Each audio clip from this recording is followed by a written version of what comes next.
Olá pessoal, vamos dar continuidade ao nosso estudo de crimes contra o patrimônio. Estamos vendo o crime de furto e vamos ver agora o crime de furto privilegiado, essa causa de diminuição de pena que vai dar esse privilégio para o autor do crime de furto. Mas vamos lá, quais são aqui então os requisitos do furto privilegiado? Olha só o que diz o parágrafo 2º. Se o criminoso é primário e de pequeno valor, a coisa furtada, o juiz pode substituir a pena de reclusão pela de detenção, diminuí-la de 1 a 2/3 ou aplicar somente a pena de multa. Veja, pessoal, muita coisa para a gente ver aqui. Primeiro, vamos passar aqui de tela, que daí a gente tem esse parágrafo destrinchado aqui para a gente. Olha só, para que a gente tenha o furto privilegiado, nós temos que ter os requisitos da primariedade e a coisa tem que ser de pequeno valor. O que vai ser a primariedade? Não cometer crime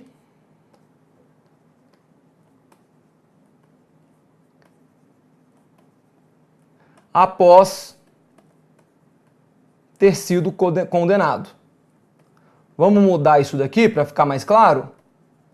Vamos dizer que essa daqui, olha, é a reincidência. Porque a primariedade é exatamente quem não é reincidente. Então, o reincidente é aquele que comete um crime após ter sido condenado por sentença irrecorrível.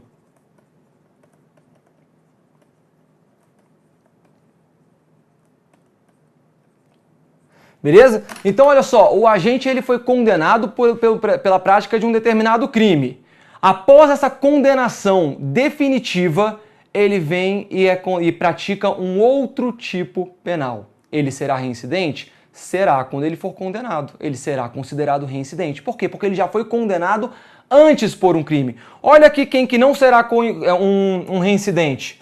Vamos pegar aqui essa linha do tempo e vamos dizer que alguém pratica o crime A aqui, tá bom? Praticou um crime A, praticou um furto. Aí depois ele vem e pratica o furto B. Passado algum tempo, ele é julgado e condenado pelo crime A. Olha só quando ele foi condenado. Agora eu pergunto, quando esse agente praticou o crime B, ele era primário ou ele era reincidente? Ele era primário, pessoal, porque ele ainda não havia sido definitivamente condenado em sentença transitada em julgada pelo crime praticado aqui, o crime A. Então esse agente ele será considerado primário. Então para que o agente ele possa ter o furto privilegiado, esse privilégio do furto, primeiro requisito, ele tem que ser primário. Segundo requisito, a coisa tem que ser de pequeno valor. Professor, o que é considerado de pequeno valor? A jurisprudência diz o seguinte, que são os objetos, coisas que não excede um salário mínimo.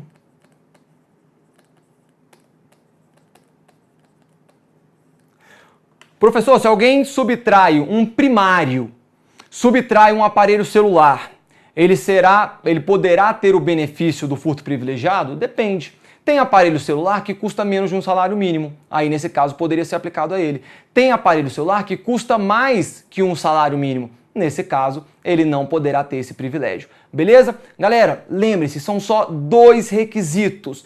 Primariedade e o pequeno valor da coisa. E a jurisprudência entende que tem que ser um valor até um salário mínimo. Beleza? E quais são, então, as consequências em razão desse privilégio, se ele realmente for um primário e a coisa for de pequeno valor?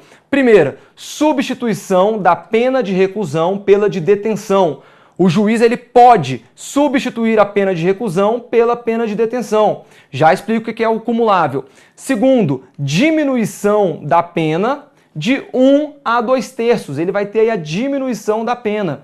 Veja só, por que essas duas consequências estão como cumuláveis? Porque uma pode ser cumulada à outra. O juiz ele pode decidir que o agente ele vai ter a pena de detenção e não a de reclusão, e ao mesmo tempo ele pode diminuir a pena do agente de 1 a 2/3.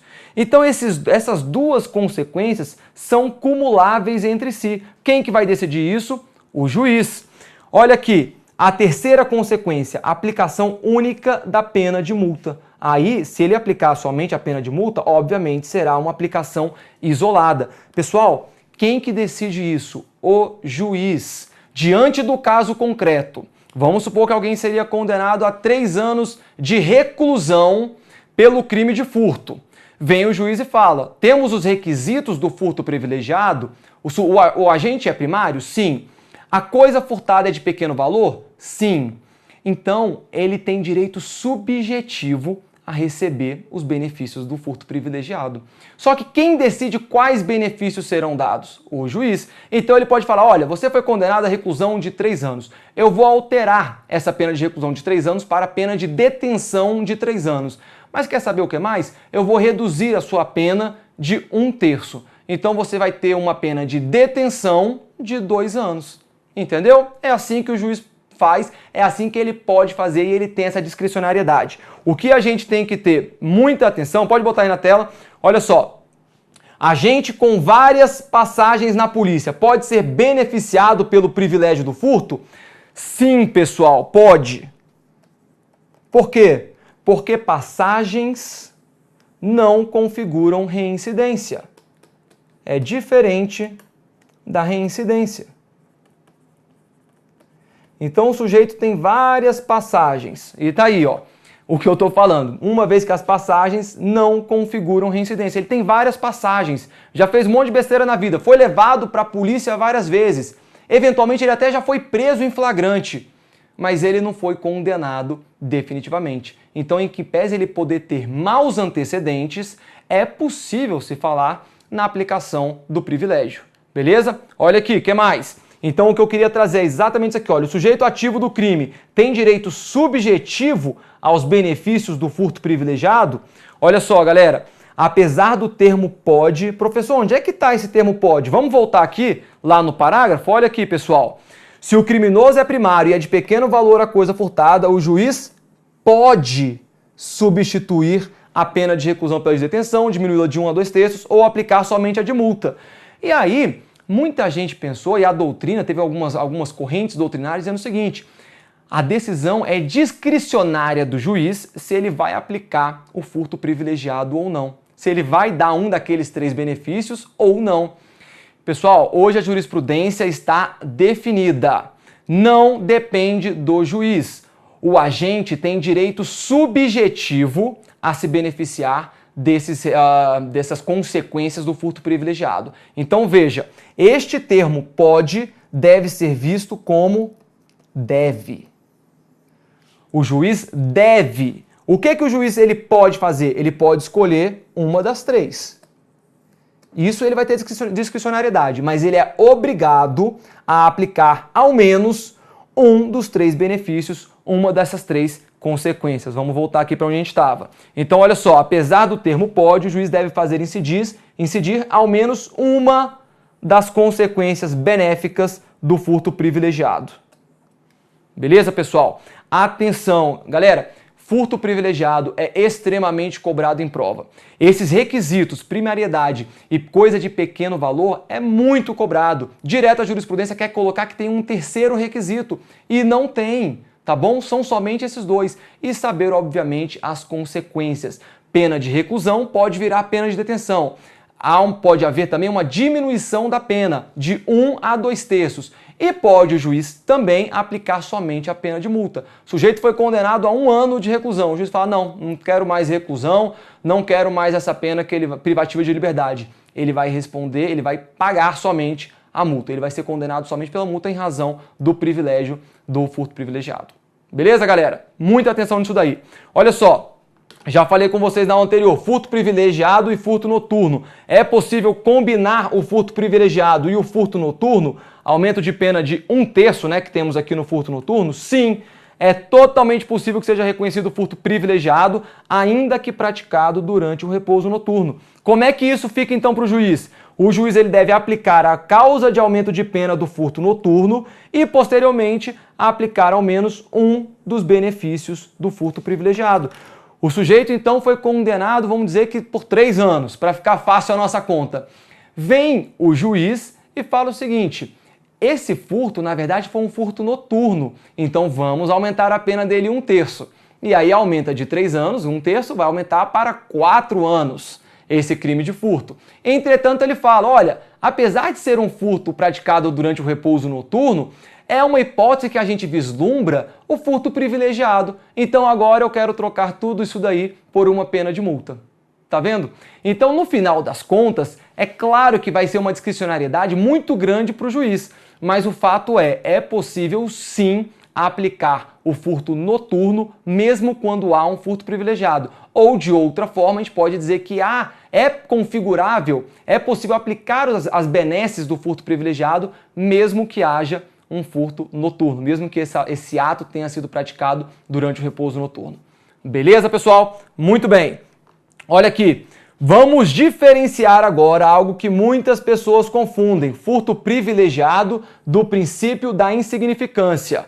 Olha só, vamos relembrar. O parâmetro econômico do furto privilegiado é a coisa furtada não exceder o valor equivalente a 1 salário mínimo. Lembra que a gente falou isso?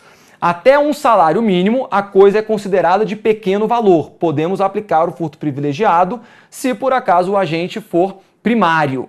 Já o princípio da insignificância é aplicável em regra a bens cujo valor equivale a até 10% do salário mínimo. Professor, onde é que está isso? Aqui, olha, HC 396785 de Santa Catarina. Esse julgado aqui é do STJ, tá bom? 20 de junho de 2017.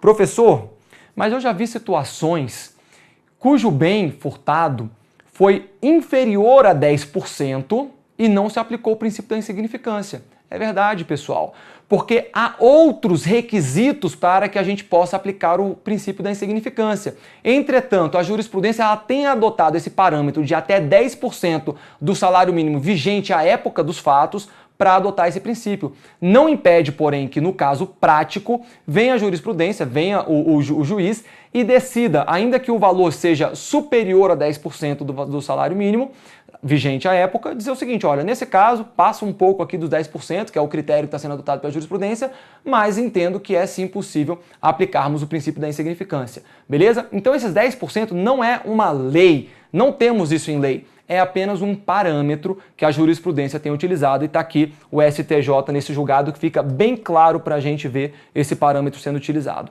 Beleza? Mas então vamos fazer essa diferença. Olha só, diferença entre o furto privilegiado e o princípio da insignificância, né? Para a gente entender na prática. O limite de valor da res furtiva.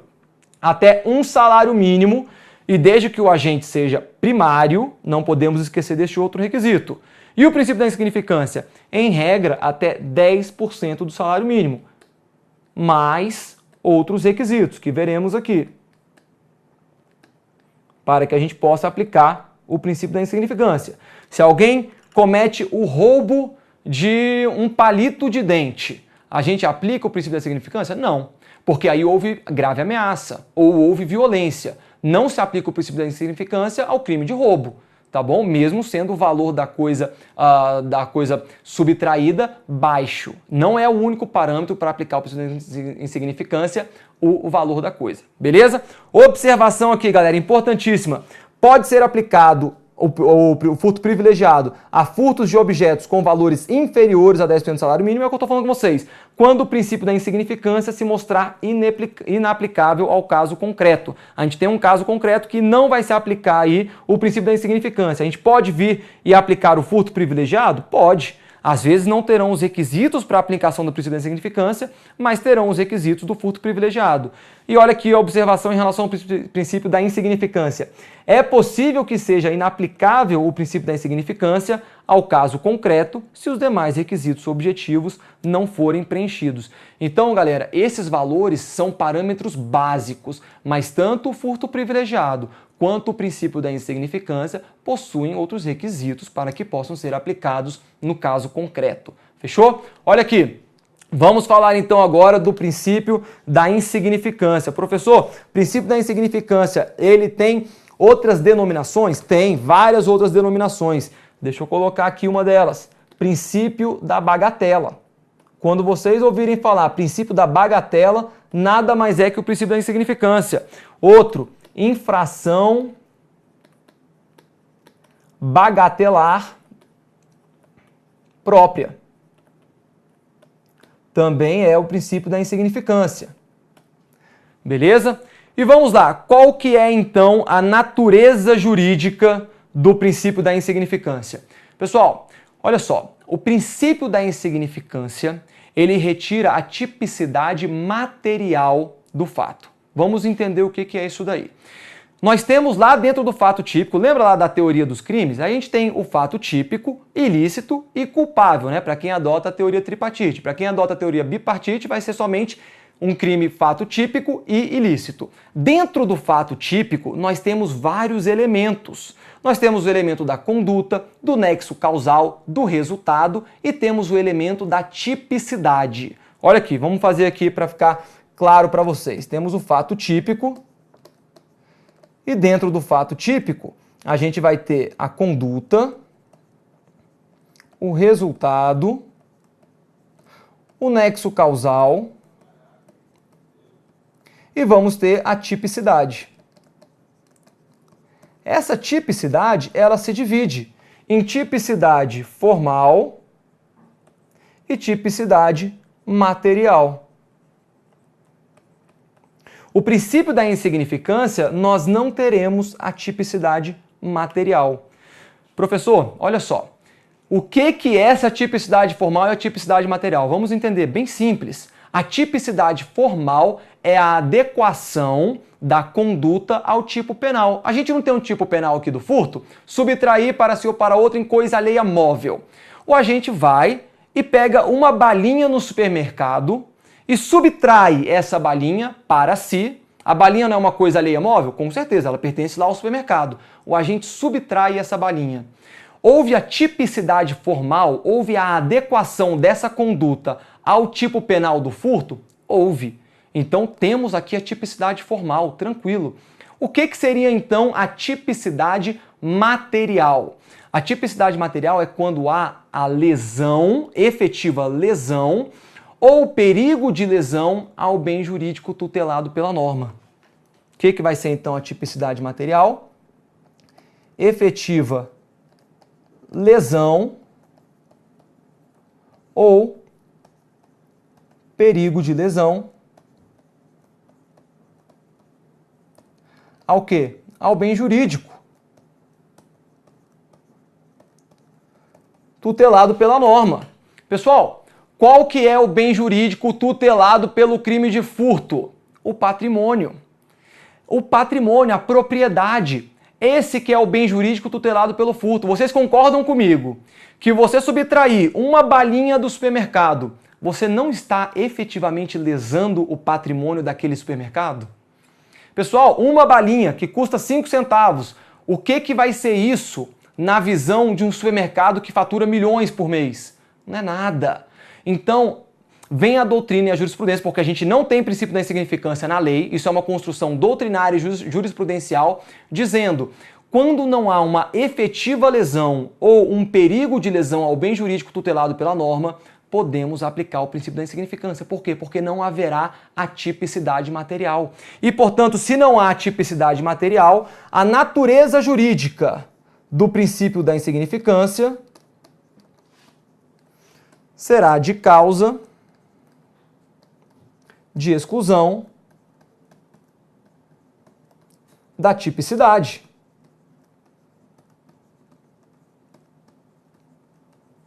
Beleza, pessoal? Essa vai ser a natureza jurídica do princípio da insignificância, causa de exclusão da tipicidade, porque não haverá a tipicidade formal. Teremos sim a tipicidade formal, mas não teremos a tipicidade formal, portanto, vai excluir a tipicidade. E se exclui a tipicidade material, exclui a tipicidade. E se exclui a tipicidade, exclui o fato típico. E se exclui o fato típico, nós não teremos crime.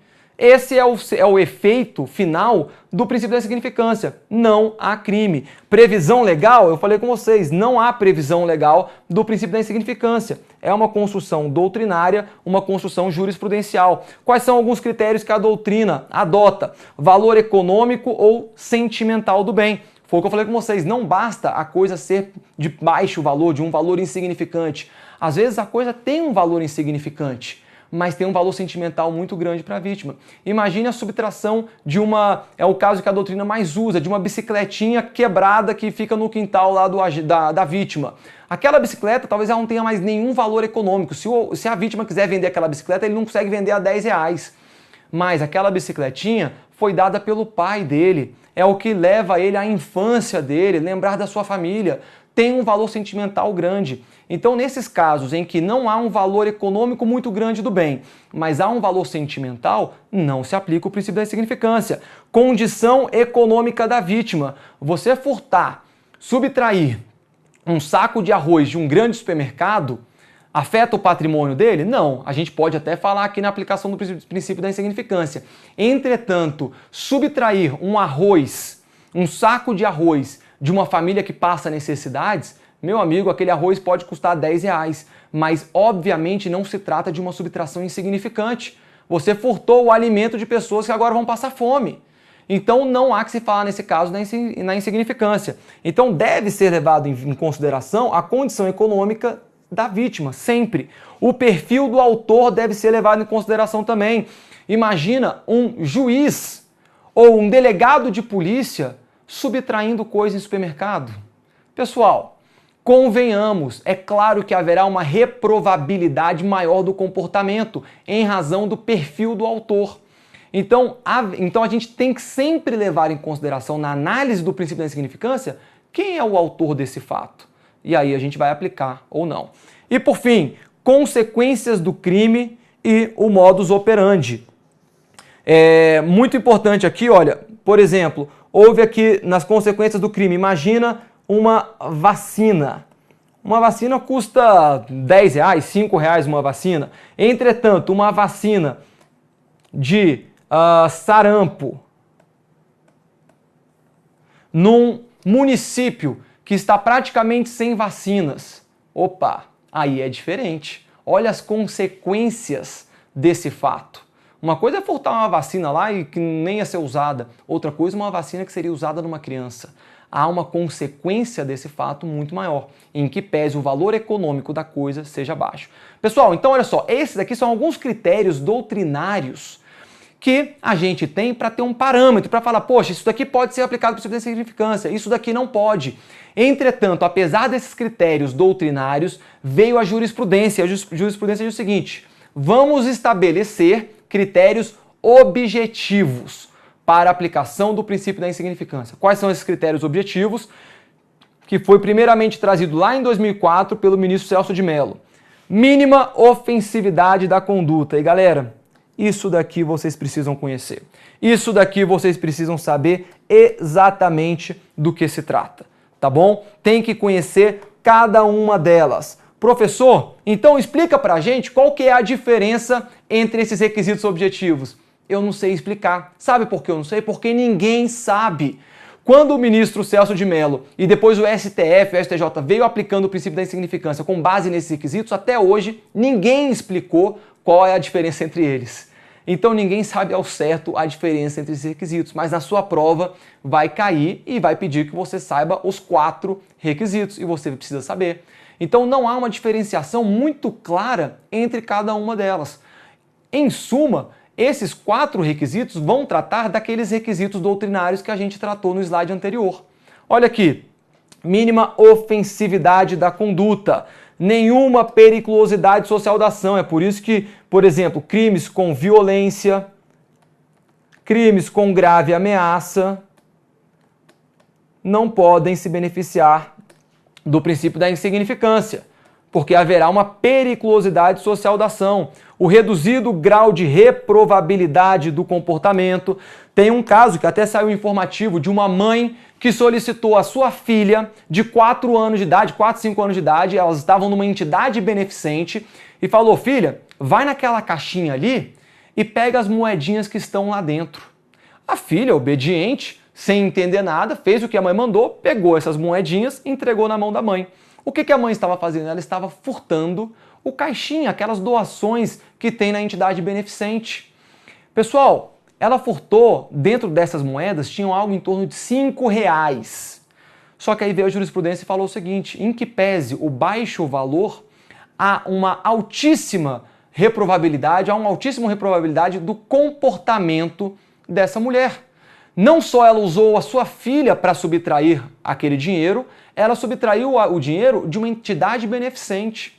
Beleza? Então, aqui, olha, o reduzido grau de reprovabilidade de comportamento é um requisito fundamental para que a gente tenha aí a aplicação do princípio da insignificância. E, por fim, a inexpressividade da lesão jurídica provocada, que vai se confundir muito aqui com a mínima ofensividade da conduta, e é por isso que não se sabe ao certo definir o que significa o quê. Mas a inexpressividade da lesão jurídica provocada ou a mínima ofensividade da conduta é exatamente, né, que seja algo de baixo valor. Vou botar aqui, ó, baixo valor econômico ou sentimental. Beleza, pessoal? Então, atenção aí nesses critérios, é importante conhecer. Professor, por que a gente está falando dele aqui no princípio do princípio da insignificância no crime de furto? Porque o princípio da insignificância, há uns crimes que ele mais se aplica é exatamente ao crime de furto. Mas ele pode ser aplicado a outros crimes? Com certeza. Existem vários outros crimes que se aplicam o princípio da insignificância. Inclusive, a jurisprudência já decidiu que se aplica a crimes ambientais, a título de exemplo. Beleza? Vamos continuar aqui então. Princípio da insignificância. Ele vai se aplicar ao reincidente? Olha só o que o STF disse. A reincidência não impede por si só que o juiz da causa reconheça a insignificância penal da conduta, à luz dos elementos do caso concreto. Pessoal, muito importante. Tinha jurisprudência, cai questões direto de questão dizendo o seguinte: a reincidência afasta o princípio da insignificância. Errado. Pode afastar. Digo mais, na maioria das vezes a reincidência vai afastar o princípio da insignificância, mas não é uma regra absoluta. Haverá situações em que mesmo ao reincidente poderemos aplicar o princípio da insignificância. Beleza? Tá aqui a jurisprudência.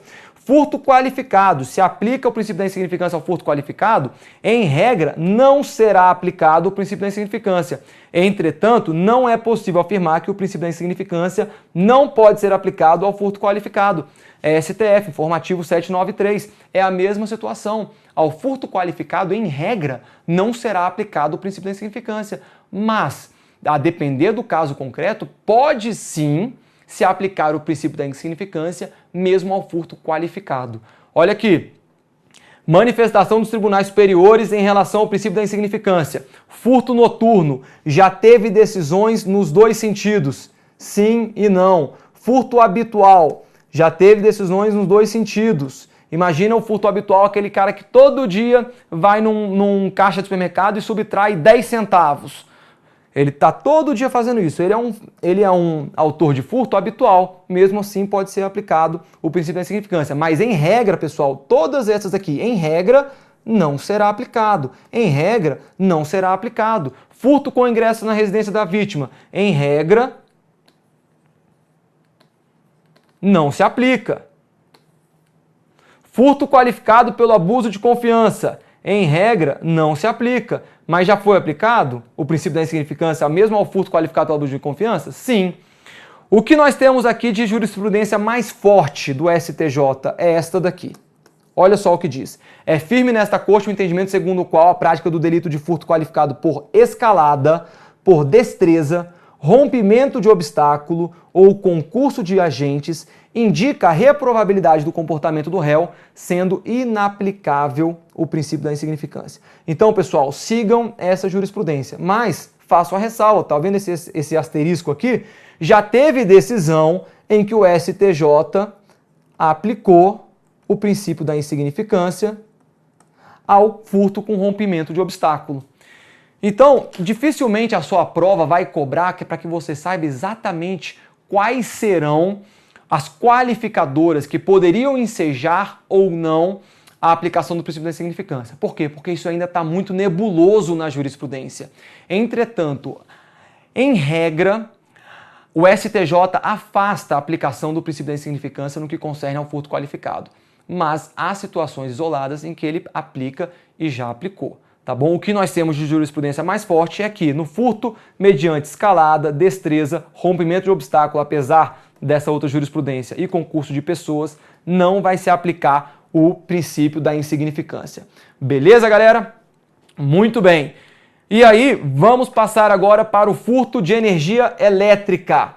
Parágrafo 3º do artigo 155 diz o seguinte: equipara-se a coisa móvel à energia elétrica ou qualquer outra que tenha valor econômico. Muita atenção, essa daqui é uma norma penal explicativa. Ela não é uma norma penal incriminadora.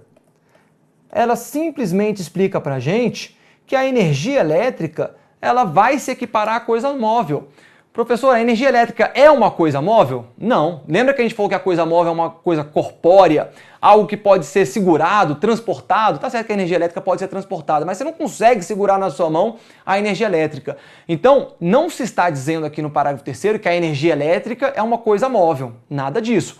Está simplesmente dizendo a energia elétrica vai se equiparar à coisa móvel para fins de aplicação do artigo 155 caput. Beleza? Então, quando houver um furto de energia elétrica, quando houver a subtração de uma energia elétrica, nós vamos aplicar o furto. Mas olha o detalhezinho aqui. Ou qualquer outra que tenha valor econômico. A gente pode falar aqui, sabe do quê? Energia radioativa. Ela pode ser subtraída? Pode. Ela pode ser subtraída e pode ser objeto material do furto. Quer ver uma outra? Energia genética. Atenção a isso daqui. Sabe o que é a energia genética? O sêmen. Se alguém subtrai o sêmen de um cavalo, de um boi reprodutor, comete o crime de furto, em razão do parágrafo 3º, porque o sêmen, essa energia genética vai se equiparar, vai ser uma forma de energia e que tem, sim, valor econômico. Beleza? Importantíssimo, isso daqui está caindo demais na prova. A ligação clandestina de TV a cabo ou TV de sinal, ela vai se aplicar, ela vai se equiparar a uma energia elétrica? É uma forma de energia elétrica ou não? Temos aqui, pessoal, duas posições distintas. Nós temos a posição do STF e o STF diz que não. Ele fala o seguinte, que se você equiparar a ligação clandestina de TV a cabo a uma energia elétrica, será uma analogia in malam partem. E a analogia in malam partem não é admitida no Código Penal.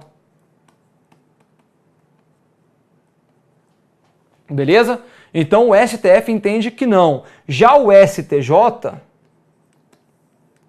entende que sim.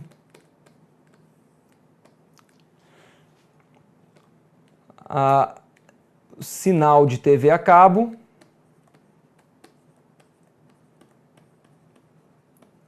se equipara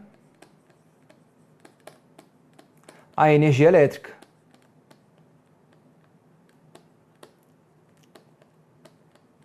Fechou?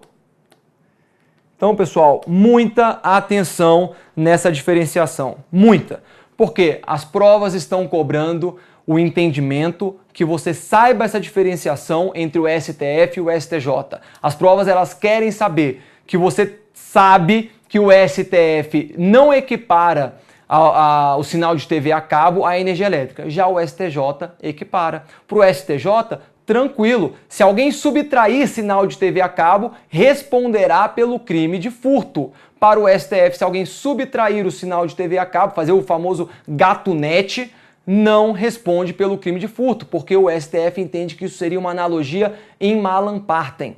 Professor, qual que é a posição que eu devo adotar na prova? Você deve adotar a posição na prova que for cobrada. Na última prova do Ministério Público da União, cobrou-se o entendimento do STF. Perguntou, de acordo com o STF, configura furto ou não? Não configura. De acordo com o STJ, configura. Sinal de TV a cabo se equipara à energia elétrica para o STJ e para o STF não. Beleza, pessoal? Então, muita atenção nisso daí, nesses detalhes do furto, e nós vamos parar por aqui e continuamos na próxima aula. Até lá!